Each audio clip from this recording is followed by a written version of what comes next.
नाज़रीन इकराम, ये cease fire कोई आम सीज फायर नहीं है। ये एक ऐसा सीज फायर है जिसमें ईरान ने दुनिया की सुपर पावर अमेरिका से अपनी सारी की सारी शराइत को मनवाया है।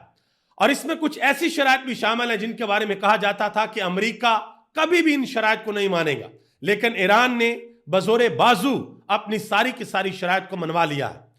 वो शराइत मैं आपके सामने रखने के लिए जा रहा हूं।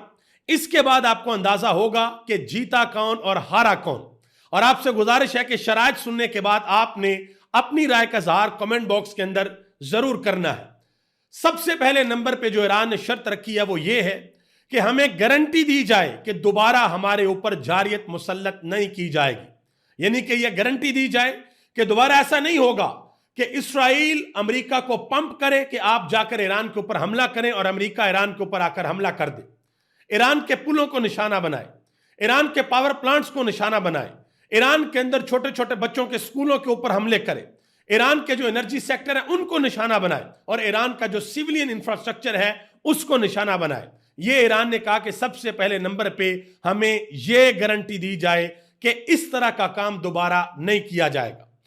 दूसरे नंबर के ऊपर ईरान ने कहा कि स्टेट ऑफ हुर्मस का जो कंट्रोल है, आबने हुर्मस का जो कंट्रोल है वो हमारे पास रहेगा। हम तय करेंगे कि मुस्तकबिल में आबने हुर्मस किस तरीके से चलेगी और जो भी उसको इस्तेमाल करेगा, जो भी जहाज वहां से गुजरेंगे, हम उनसे टूल टैक्स वसूल करेंगे। और टूल टैक्स से जो डॉलर्स ईरान को मिलेंगे, ईरान उनको ओमान के साथ भी शेयर करेगा, क्योंकि आबने हुर्मस ईरान को भी लगती है और ओमान को भी लगती है। तो आबने हुर्मस का जो कंट्रोल है वो ईरान के पास रहेगा। और याद रहे, इस जंग से पहले आबने हुर्मस बिल्कुल ओपन थी, फ्री थी, कोई भी टूल टैक्स नहीं लिया जाता था। लेकिन इस जंग के बाद आबने हुर्मस ईरान के कंट्रोल के अंदर होगी। ईरान बताएगा कि आबने हुर्मस किस तरीके से चलेगी। ये 2 पॉइंट अभी हुए हैं। तीसरे पॉइंट के ऊपर आ जाए। ईरान ने कहा है कि हमारा जो न्यूक्लियर प्रोग्राम है, हमने जो यूरेनियम अफसूदा की हुई है उसको कबूल करना होगा, उससे हम पीछे नहीं हटेंगे। चौथे नंबर के ऊपर ईरान ने कहा कि हमारे ऊपर जो बड़ी पाबंदियां आपने दुनिया के अंदर लगा रखी हैं एज अ कंट्री, ईरान के ऊपर उन पाबंदियों को खत्म करना होगा।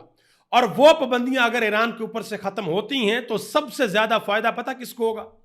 सबसे ज्यादा फायदा पहले ईरान को होगा और दूसरे नंबर पे पाकिस्तान को होगा, क्योंकि पाकिस्तान ईरान से सस्ती गैस भी ले सकेगा और पाकिस्तान ईरान से सस्ता तरीन पेट्रोल भी ले सकेगा। पाकिस्तान को बहुत ज्यादा फायदा होगा।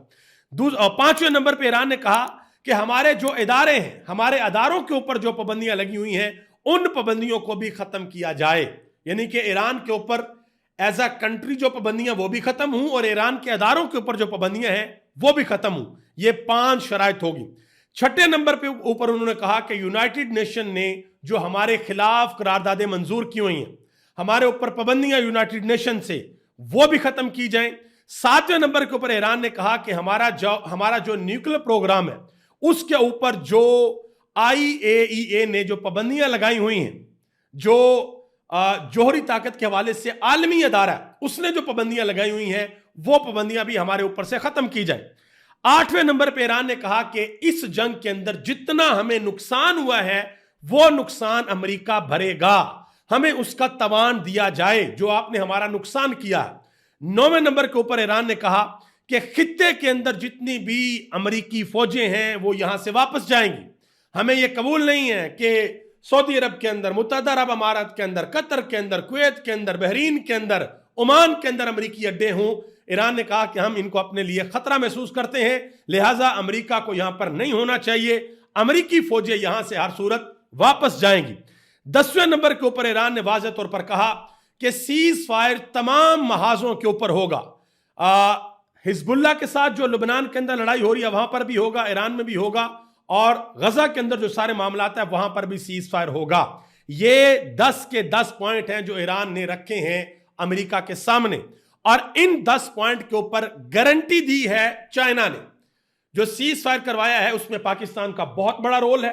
पाकिस्तान के वजीर आजम शहबाज शरीफ ने सबसे पहले ट्वीट किया था, वो एक अलग बात है।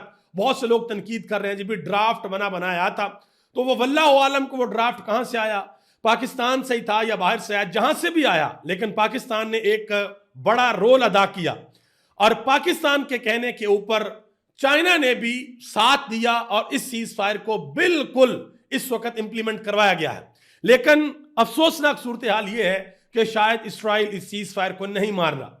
उन्होंने लुबनान के अंदर दोबारा हमला किया है और दोबारा हमला करने के बाद ईरान ने आबने हुर्मुज़ को, इस वक्त जब आपसे बात कर रहा हूं तो ईरान ने दोबारा बंद कर दिया है। यानी कि आज पाकिस्तान के अंदर 8 अप्रैल है, रात तकरीबन 11:30 बजे का टाइम, जब आपसे बात कर रहा हूं तो ईरान ने आबने हुर्मुज़ को दोबारा बंद कर दिया है और वाज़ेह तौर पर कहा है कि अगर सारी की सारी शराइत का इनकी पाबंदी ना की गई तो फिर हम सीज फायर से बाहर भी निकल सकते हैं।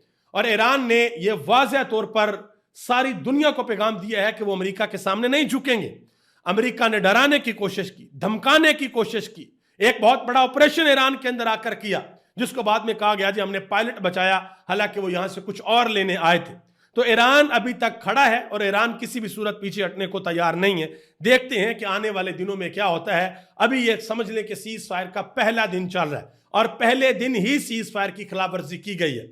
इंशाल्लाह बहुत जल्द आपसे दोबारा मुलाकात होगी, तब तक के लिए इजाजत दें। अस्सलाम वालेकुम रहमतुल्लाहि व बरकातुहू।